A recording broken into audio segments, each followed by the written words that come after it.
Chamo ao palco a Priscila Cruz.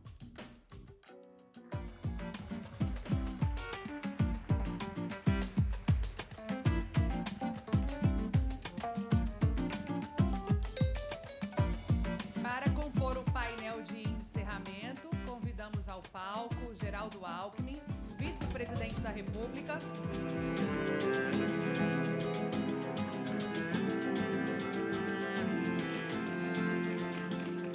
Luiz Roberto Barroso, ministro do Supremo Tribunal Federal.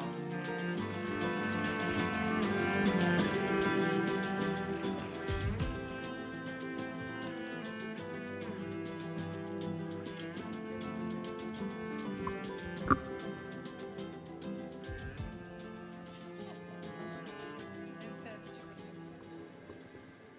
Bom, gente, ufa, hein? Plateia lotada, todo mundo ficou até o final para ouvir o vice-presidente da República, Geraldo Alckmin, o ministro Luiz Roberto Barroso, do STF, dois representantes de dois poderes. A gente fez aqui muitas conversas com o Legislativo e aqui dois representantes muito importantes, influentes, pessoas que têm feito um trabalho cotidiano, e eu sou testemunha disso, a respeito da educação pública básica do país. Então, não é à toa que a gente tem esses dois convidados aqui.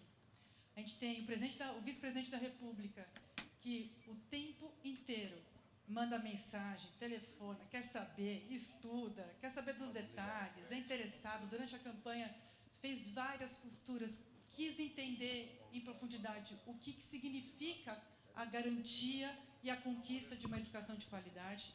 Agora, na sua função no governo federal, para além, né, da sua função como ministro da Indústria e Comércio.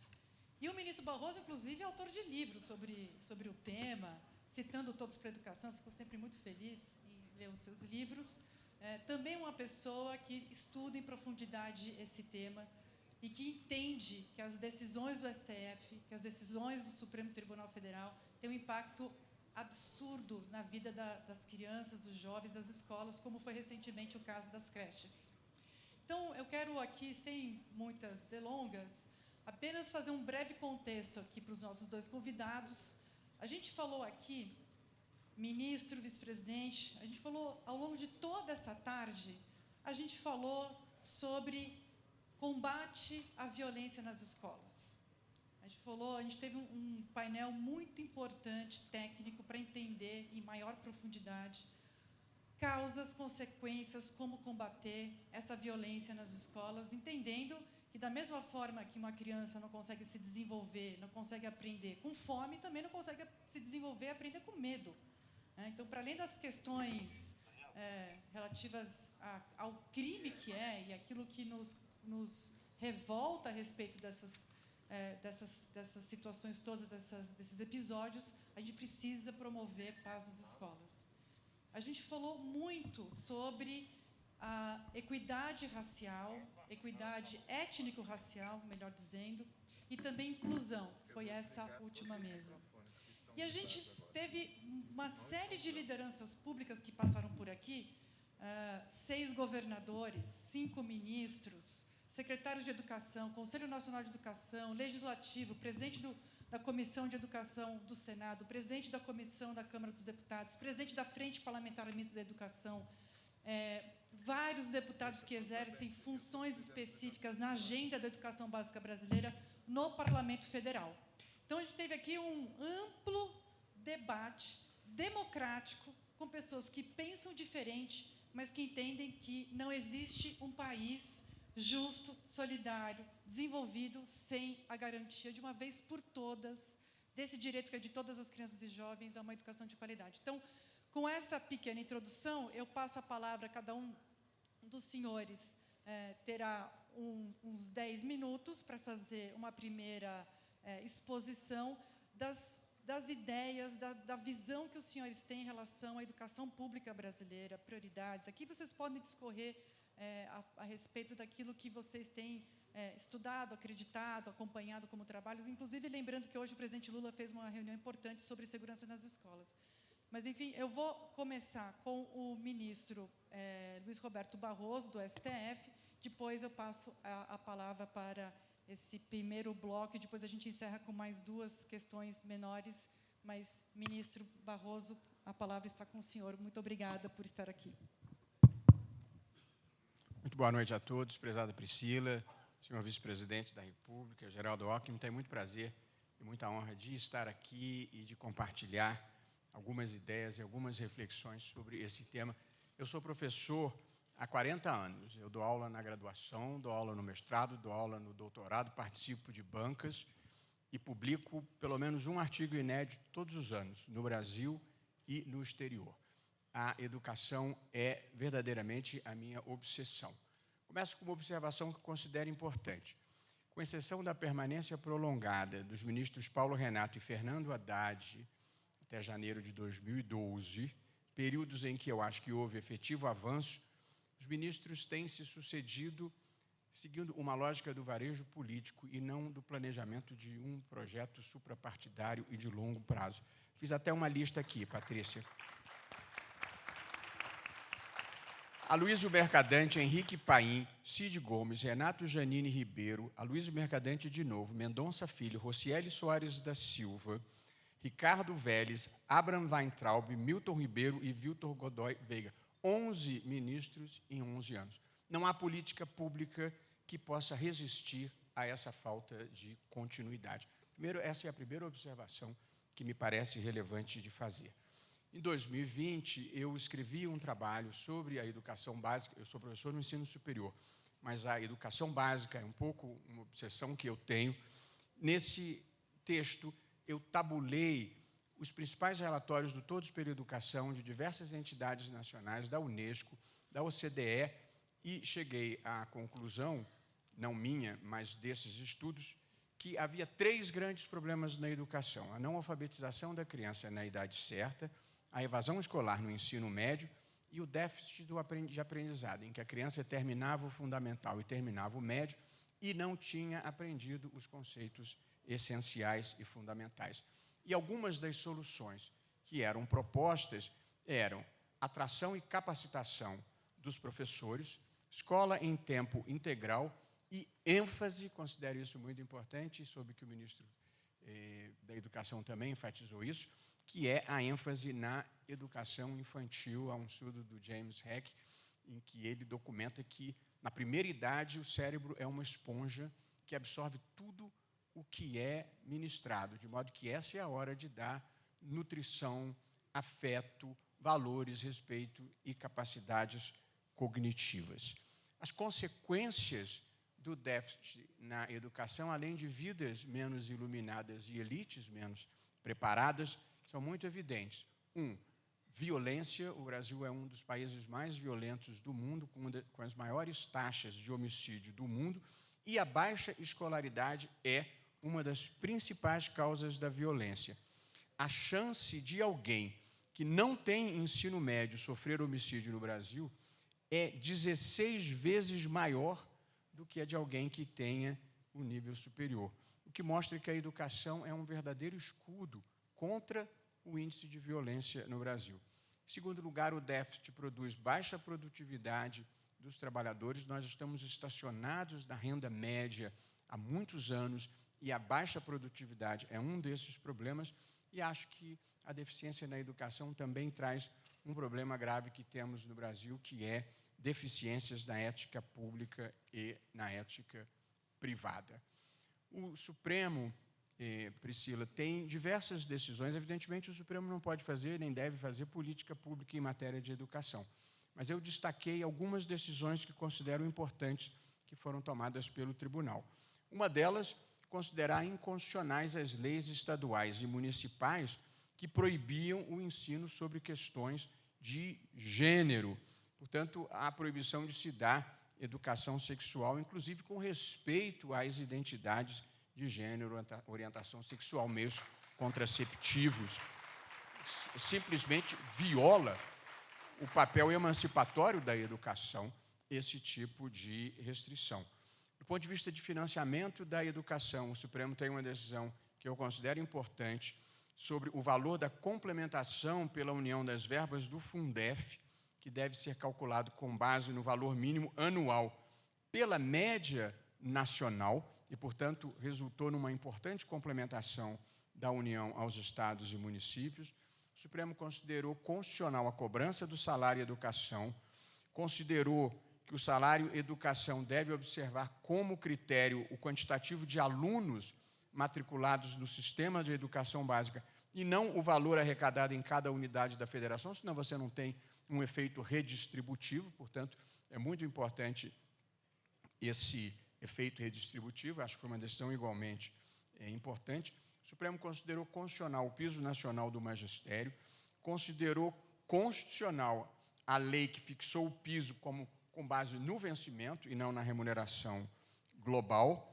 Em matéria de ensino inclusivo, considerou constitucional a exigência de que as escolas privadas oferecessem atendimento adequado e inclusivo às pessoas com deficiência e derrubou uma política do governo passado de segregação de pessoas deficientes, e teve uma decisão que considero muito importante, que foi considerar legítimo o judiciário impor a matrícula em creches na educação infantil. Tem outras decisões, mas eu considero que essas tenham sido as mais importantes. Priscila, estou correndo aqui para cumprir o nosso horário.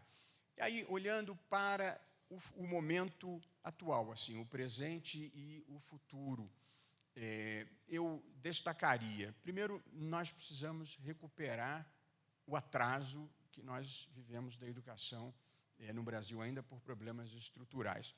A ampliação do atendimento escolar, eu sei que foi objeto de discussão hoje mais cedo, eu tinha um assessor aqui que me reportou as falas anteriores, e o impacto que esse problema da ampliação, quer dizer, os níveis de evasão no ensino médio, refletindo a desigualdade social brasileira, são desastrosos, e o corte racial que isso impacta também, como nós vimos na palestra, no painel anterior, muito relevante. Portanto, é preciso enfrentar esse problema da ampliação e da evasão.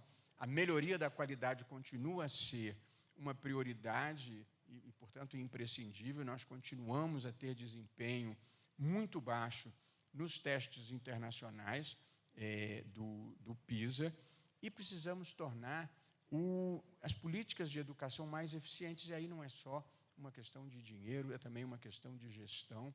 Eu acho que a ideia que também foi veiculada aqui do Sistema Nacional de Educação, que já é previsto em lei, me parece imprescindível, e o monitoramento de qualidade, que isso é uma coisa muito deficiente no Brasil. O monitoramento é muito importante para saber se as políticas estão dando certo. Eu sempre me lembro de um episódio ocorrido numa cidade medieval italiana que teve uma infestação de ratos, e aí o governo passou a dar dinheiro para quem levasse um rato morto. Tempos depois, eles foram fazer uma avaliação daquela política pública e descobriram que ela tinha produzido um resultado devastadoramente ruim, porque as pessoas começaram a criar rato para ganhar um dinheiro do poder público. Portanto, é preciso monitorar para saber que se o que se está fazendo está dando certo. Portanto, dos problemas estruturais, ampliação do acesso, melhoria da qualidade e melhoria da gestão. Nós temos alguns incêndios para apagar no momento atual, as consequências da Covid-19, que revelaram, escancararam a desigualdade social no Brasil, e as crianças, portanto, que tinham acesso aos meios informatizados continuaram no seu estudo, e as que não tiveram não puderam continuar, e, portanto, a inclusão digital é um novo direito fundamental. Até não está expresso na Constituição, mas a criança que não tem acesso à internet hoje em dia, ela fica evidentemente defasada, e é preciso enfrentar esse problema. A questão da reforma do ensino médio, pelo amor de Deus, não levem isso para o Supremo não tem que decidir essas coisas, isso tem que ser decidido entre educadores. Eu devo dizer que, quando vi o Todos pela Educação apoiou, na ocasião, a reforma, ela me parece um avanço. É claro que é preciso investir em infraestrutura, mas nunca vai haver consenso. Todo mundo tem uma ideia própria. Mas pior do que não ter o modelo ideal é ter um modelo que não se consolida nunca. E, portanto, a gente tem que investir, colocar energia no que se tem, e, portanto, eu acho que a continuidade dos modelos é muito importante. E na questão da violência nas escolas, que é o tema que nos aflige, ele, talvez historicamente, não seja quantitativamente tão relevante, mas é relevante porque metade desses ataques ocorreram no último ano. E, portanto, nós temos uma tendência, e isso deve ser, eu considero, muito aflitivo. E acho que nós vamos ter que enfrentar isso, porque o país viveu nos últimos anos, eu penso, uma espécie de liberação do ódio. O despertar do ódio foi uma estratégia política. E nós precisamos desconstituir isso. Não é um processo fácil, mas é preciso, sobretudo, não responder ofensa com ofensa e não responder ódio com ódio e voltar a criar uma cultura de civilidade e de educação. E, por fim, olhando para a frente e preparando o futuro, nós temos que adequar a educação à economia do conhecimento, às novas tecnologias, ao imperativo de investimento em ciência e tecnologia no Brasil. Acho que nós temos que incluir nas preocupações da educação consciência ambiental. Esse é um dos problemas definidores do nosso tempo, e as crianças precisam ter consciência desses fenômenos que são a mudança climática, o aquecimento global e as repercussões que esses fenômenos têm sobre as pessoas, sobretudo sobre os mais vulneráveis, e um pouco para recuperar o retrocesso. Nos episódios aterradores de 8 de janeiro me levam à ideia de que nós precisamos também investir no ensino básico, formação democrática e formação em direitos humanos e, sobretudo, procurar consolidar uma cultura de que quem pensa diferente de mim não é meu inimigo, e essa ideia de que quem discorda de mim só pode ser um cretino completo a serviço de alguma causa escusa. A vida é feita da pluralidade e, portanto, é possível divergir com respeito e consideração. Eu vejo, e vou concluir, a educação hoje no Brasil é conduzida por duas pessoas, o ministro da Educação e a secretária executiva do Ministério da Educação, pessoas que têm uma experiência extremamente bem-sucedida no seu estado de origem, e acho que é muito importante este fato de ter símbolos de sucesso conduzindo a educação. Uma coisa que me ocorreu vindo para cá, o ministro Fernando Haddad, ele está todos os dias no Jornal Nacional, dando alguma declaração sobre economia. Eu acho que nós precisamos criar uma cultura de que o ministro da Educação também tem que estar frequentemente na mídia.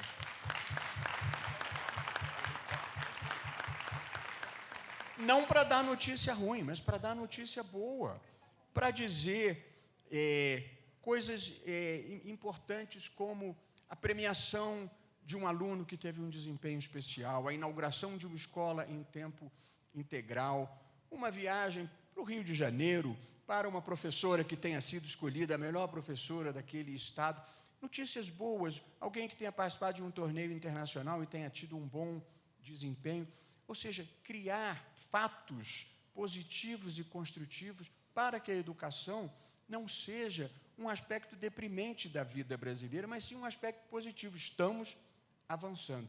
Portanto, se eu pudesse dar uma sugestão, eu acho que pelo menos uma vez por semana o ministro da Educação tenha que dizer, tem uma notícia boa para dar. E aí nós podemos celebrar as coisas boas, que a vida não pode ser feita só de crítica. A vida também tem que ser feita da celebração de coisas boas. Muito obrigado. Muito bom, ministro.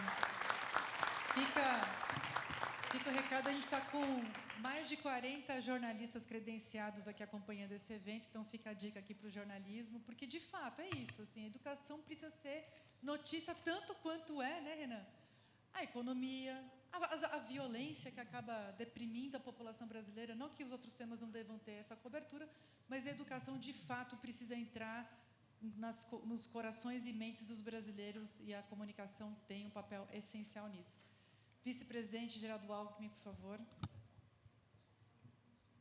Eu quero cumprimentar a Priscila Cruz, presidente da Todos pela Educação, ministro Luiz Roberto Barroso, e primeiro destacar a importância, Priscila, da sociedade civil organizada. ela é fundamental, ela faz toda a diferença. Então, cumprimentá-los aí pelo bom trabalho e pelo encontro deste ano, do ano de 2023. Coincidentemente, hoje pela manhã, o presidente Lula, que chegou ontem da China, convidou os 27 governadores, e todos compareceram, a não ser alguns que estavam fora do país, e as 3 entidades de municípios, de prefeitos, a presidente da Suprema Corte, do Supremo Tribunal Federal, presidente do TSE, presidente do Senado Federal, para se conversar sobre esses últimos acontecimentos da violência nas escolas. Foi um debate longo, a manhã inteira, acho que prova de humildade, ninguém tem solução pronta, mas se procurou ali discutir bastante. O ministro da Educação, Camilo Santana, fez uma abordagem muito boa, o ministro da Justiça também, e também o Poder Judiciário. E se discutiu, inclusive, a questão das redes, que, na realidade, não são redes sociais, são redes digitais, que, às vezes, pode ser para o bem ou pode ser para o mal, e que, às vezes, acaba propagando coisas absurdas, né, de violência, de racismo, antidemocráticas, e que devem ter uma regulamentação sobre isso. Isso não é nenhuma limitação à liberdade de expressão, mas é responsabilidade. Foi muito bom o encontro com os entes federados, os estados e os municípios que estão lá na ponta. Eu gosto do tema da educação básica, sou um entusiasta desse tema, e acho até que nós avançamos.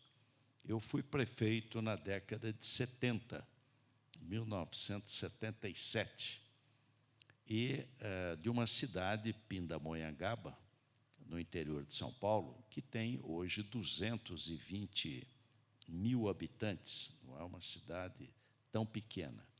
E fiz, como prefeito, no final da década de 70, a primeira creche do município. Ou seja, a cidade não tinha nenhuma creche, nenhuma. Uma cidade de 220 mil habitantes.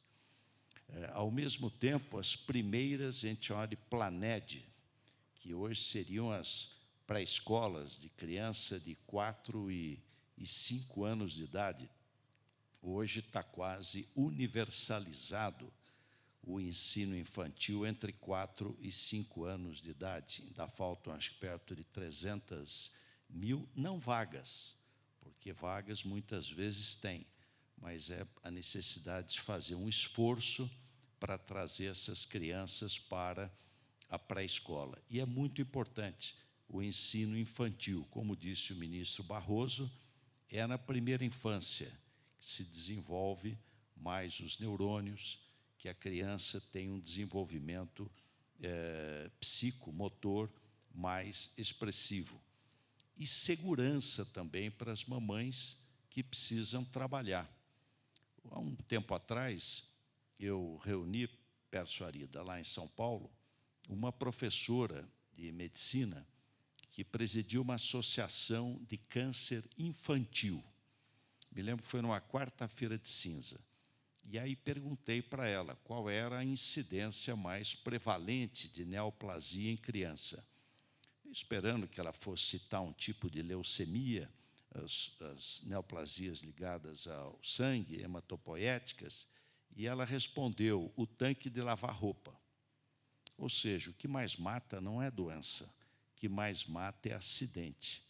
E não é toda mamãe que pode ter uma empregada, uma babá, pode ter uma avó que tome conta da criança. Se você se distrair um pouquinho, você tem um acidente com criança pequena. Então, eu diria que o esforço, e uma notícia que hoje o Camilo Santana ainda colocou, nós temos perto de 1.300 creches com obra parada. Aliás, o FNDE tem 3.700 obras paralisadas. Então, um esforço grande para retomar rapidamente todas essas obras vai ajudar em muito. E nós avançamos, que o presidente Fernando Henrique, o ministro Paulo Renato, criou lá atrás o Fundef, que era o Fundo para o Ensino Fundamental. O presidente Lula fez o Fundeb, incluindo o ensino infantil e o ensino médio, né, quer dizer, que é a educação básica. Então, acredito que E governar é escolher, dizia o Duque de Lewis. Nunca vai ter dinheiro para tudo, nunca, nunca, vai sempre estar faltando. Governar é escolher. Então, na suplementação deste ano, no extra-teto chamado, um dos recursos que mais aumentou foi para a educação básica.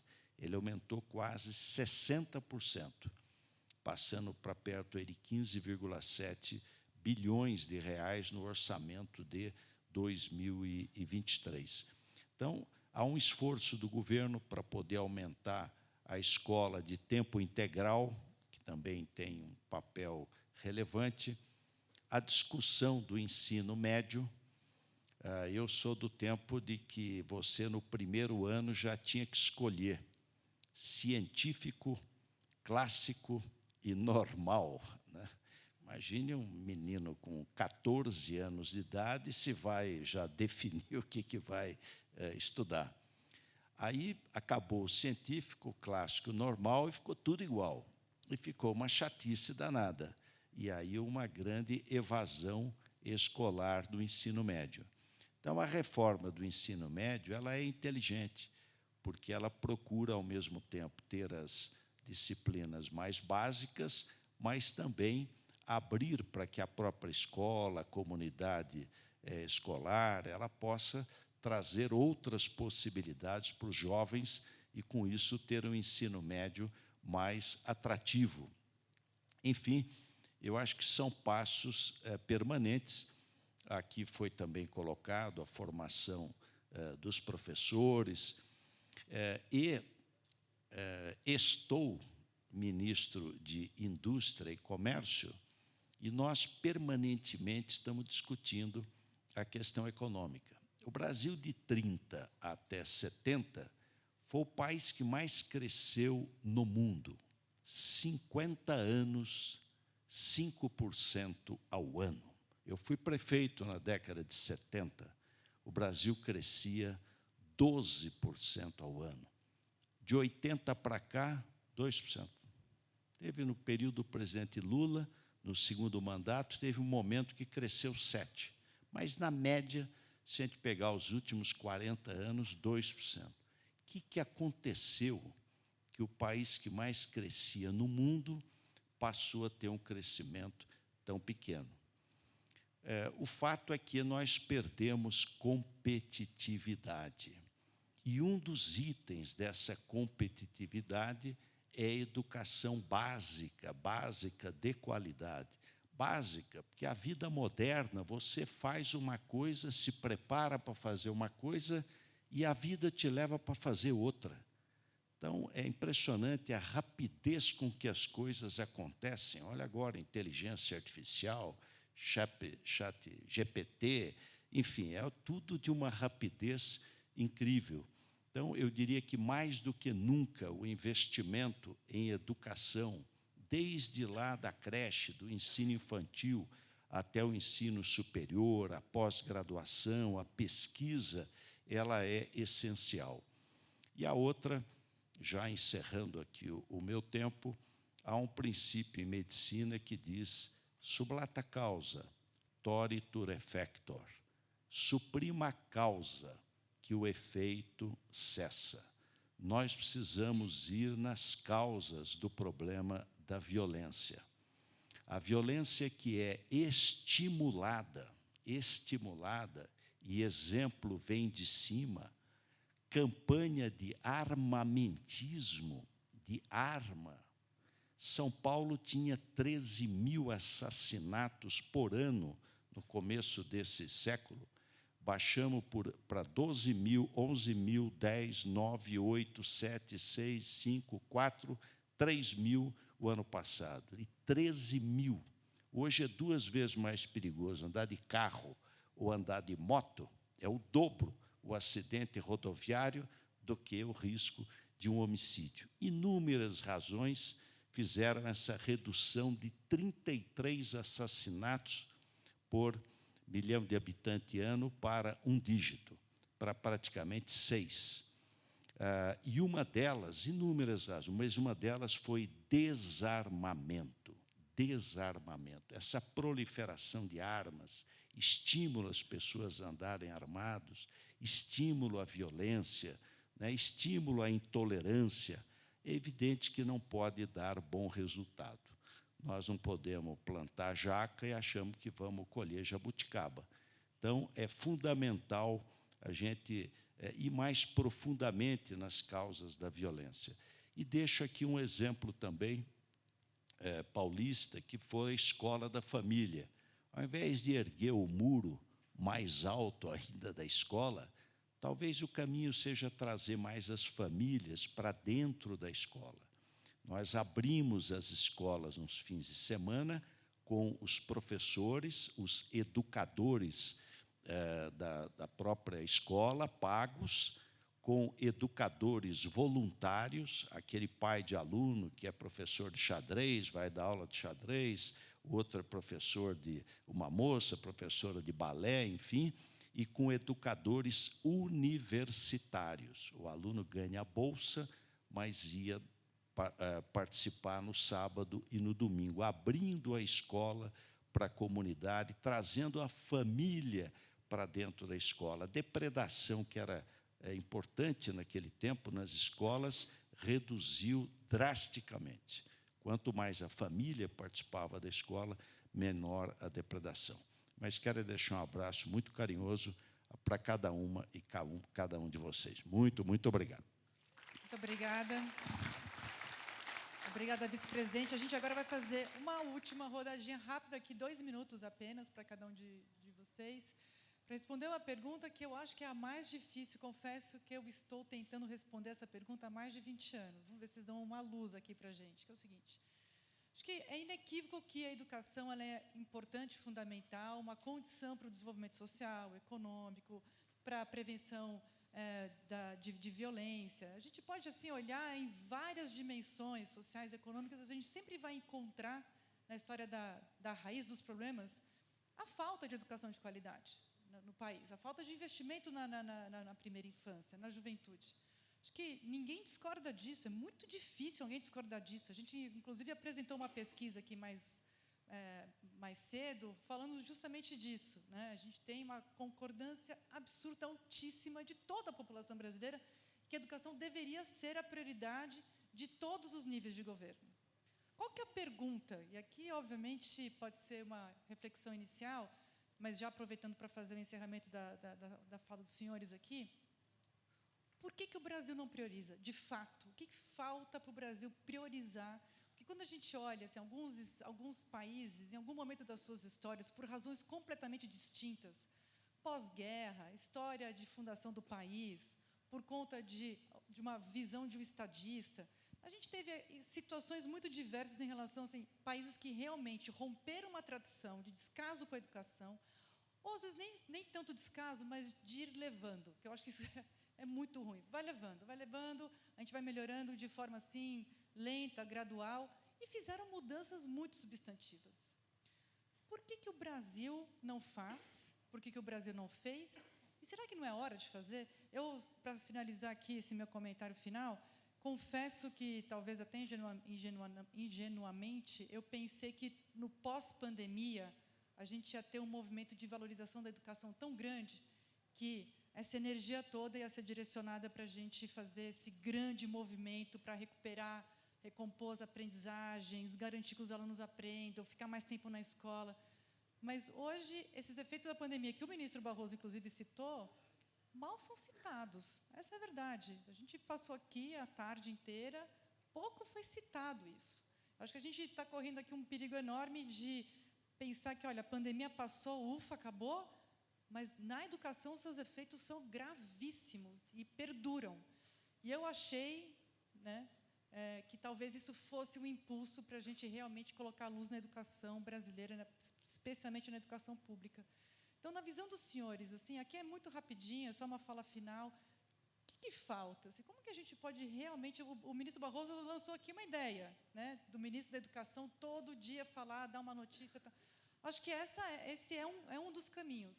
O que mais, ministro Barroso? E aproveitando, a gente tem 2 minutos para cada um de vocês, e aproveitem já para fazer a finalização. Eu falei pelo menos uma vez por semana, senão todo mundo vai enjoar do ministro da Educação. Eu já inflacionei. Mas eu responderia à pergunta específica da Priscila em 3 itens. Em primeiro lugar, há um certo desinteresse generalizado pelo tema. Eu gosto de dar um exemplo, vou dar um exemplo pretérito, para não politizar. Quando o presidente Michel Temer assumiu, eu me lembro bem, houve uma grande discussão para saber quem ia ser o ministro da Fazenda. Grande discussão para saber quem ia ser o presidente do Banco Central. E grande discussão para saber quem ia ser o presidente do BNDES. A educação, que todo mundo diz que é prioridade, não vi nenhum debate, ninguém discutiu isso, e fizeram uma alocação política do cargo, até para um ministro que eu penso que se saiu bem, mas a verdade é que não houve um debate. De modo que a afirmação de que a educação é uma prioridade é puramente retórica no Brasil, não é verdadeira. Em segundo lugar, nós ainda lidamos com algum preconceito. Eu, no governo passado, estive com uma alta autoridade e disse, porque eu repito em toda parte, o maior problema que eu considero do Brasil é a questão da educação básica. E nós não avançamos 1 milímetro nessa matéria, acho até que retrocedemos. E aí, essa alta figura me disse, não, eu entendo, mas o problema é a doutrinação que se faz nas escolas. E eu perguntei, general, que tipo de doutrinação? Ele me disse, de gênero e marxista.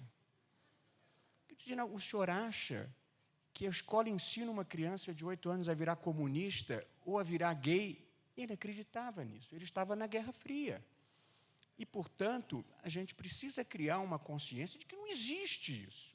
Mas a ideia, esse anti-intelectualismo que se criou no tempo mais recente, que a educação formal é ruim, o que vale são as experiências pessoais, é preciso derrotar essa visão, é preciso sair da Guerra Fria.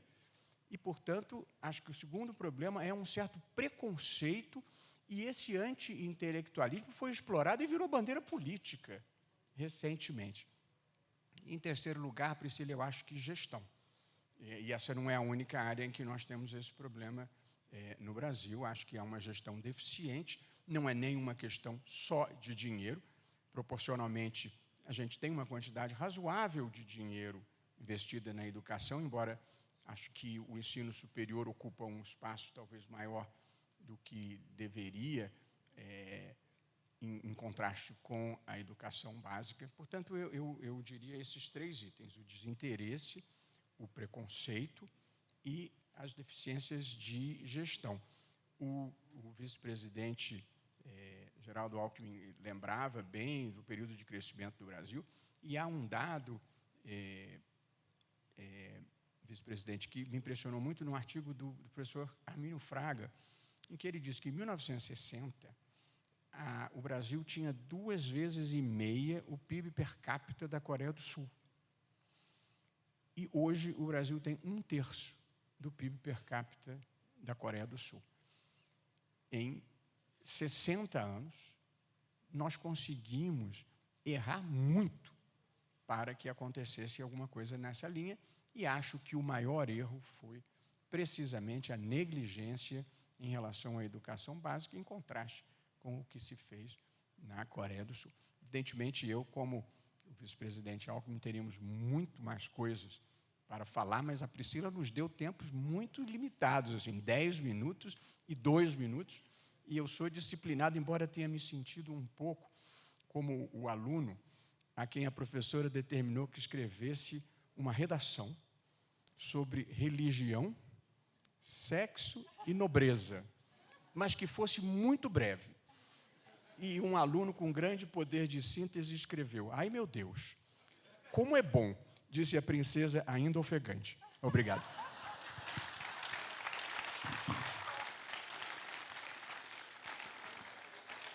Viu só? Vale a pena dar aquela apertada, viu? Sempre tem um comentário espirituoso. Vice-presidente. Olha, eu não tenho a fórmula, né? Mas eu diria o seguinte, nós temos escolas públicas muito boas e temos escolas com dificuldade. Eu faria um empenho total nessas escolas com maior dificuldade. E faria uma ação concentrada. Aliás, pós-Covid, isso se acentuou. A diferença entre escola pública e privada, que, no fundo, é o resultado da desigualdade. Essa é a realidade. Quer dizer, a desigualdade ela é um fator extremamente preponderante, mas faria um esforço aí concentrado na questão do pós-Covid para recuperar o que os alunos deixaram de estudar nesse período e concentrar nas escolas com maior dificuldade. Mas eu, como não tenho a boa história do ministro Barroso, e sou anestesista, e nesse escurinho aqui, não quero que ninguém adormeça, então eu encerro. Muito obrigado. Muito obrigada, ministro Luiz Roberto Barroso, do STF. Muito obrigada, vice-presidente Geraldo Alckmin. Faço aqui poucas palavras para fazer o encerramento desse encontro. Foi uma tarde intensa de trabalho, uma tarde cheia de novas ideias, uma tarde cheia de esperanças renovadas. E eu queria reforçar aquilo que eu falei logo na entrada, logo na abertura desse encontro. Nenhum de vocês está aqui à toa. Cada um de vocês está aqui porque foi convidado, porque se inscreveu, porque tem uma função pública, porque é uma liderança, porque é professor, porque é gestor público, porque é especialista, porque está na ponta, porque está na decisão, porque está implementando, independentemente do lugar que cada um de vocês ocupe. Use esse poder. Eu acho que essa última pergunta foi justamente para provocar cada um de vocês em relação ao que a gente deve fazer para, de fato, fazer uma virada na educação pública brasileira e colocar essa política que todo mundo concorda, da boca para fora, concordo.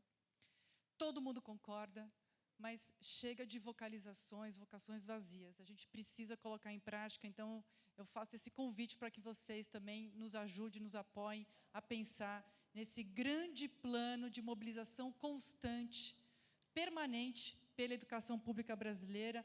E aqui eu encerro esse encontro 2023 do Educação Já. Muito obrigada. Teremos agora um coquetel. Muito obrigada. Obrigada.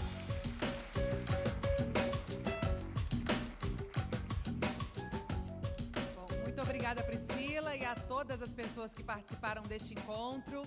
Não se esqueçam que teremos o nosso coquetel de encerramento aqui no foyer da plenária. Muito obrigada e até breve.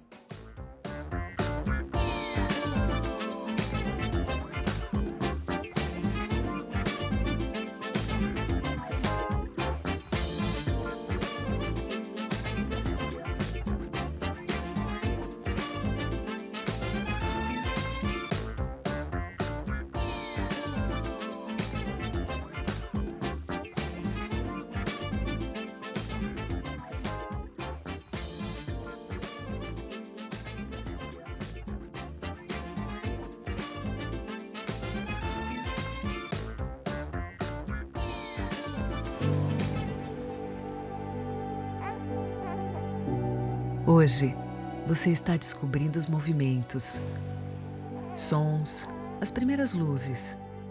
É o despertar e é maravilhoso. Muito em breve, é um mundo que se despertará para você. Nessa hora, você vai querer entendê-lo, desvendá-lo. E é sobre isso que viemos falar. Quando essa hora chegar, nós prometemos. Haverá uma escola para te receber. Uma escola como você merece. Digna, pública, acolhedora e segura. Plural e democrática. Pronta para seus milhões de sonhos. Logo chegará a hora de você ter dúvidas. E nós prometemos. Haverá alguém preparado para te ajudar no caminho para algumas respostas e para novas perguntas. Professores e professoras bem formados, apoiados e prontos para a missão de te abrir os olhos para as oportunidades que a vida pode oferecer e para aquelas que você poderá criar. E daqui a pouco, você vai encontrar grandes desafios. E nós prometemos, haverá uma ferramenta infalível em suas mãos, o conhecimento. Com ele você será livre, autônomo, consciente do mundo e de si. Com ele, você estará sempre pronto para seguir. E em pouco tempo você desejará voar. E nós te prometemos, essa hora vai chegar. Essa promessa é o básico, é o seu direito. Parte do que precisamos para cumpri-la já está pronto ou a caminho. Obra de muitas mentes e corações dedicados à educação. A outra parte ainda precisa ser feita. E com a união de esforços entre poder público, comunidades escolares e sociedade, ela será feita. O nosso compromisso é trabalhar para que isso aconteça o mais rápido possível. Somos pessoas, educadores, organizações e entidades. Somos uma instituição independente, sem vinculações partidárias e financiada por doações voluntárias. Somos todos pela educação, básica, pública, de qualidade. Nossa forma de atuar é valorizando o diálogo, respeitando opiniões distintas e construindo propostas objetivas, com as melhores evidências disponíveis para enfrentarmos os desafios da nossa educação. Como o Educação Já, um conjunto de documentos criados a muitas mãos para orientar um salto de qualidade no ensino e subsidiar os tomadores de decisão. Acreditamos na escola pública, na boa gestão pública e na educação como o único caminho para uma sociedade mais justa, próspera e inclusiva. Somos todos juntos pela educação. Essa é a nossa promessa para você.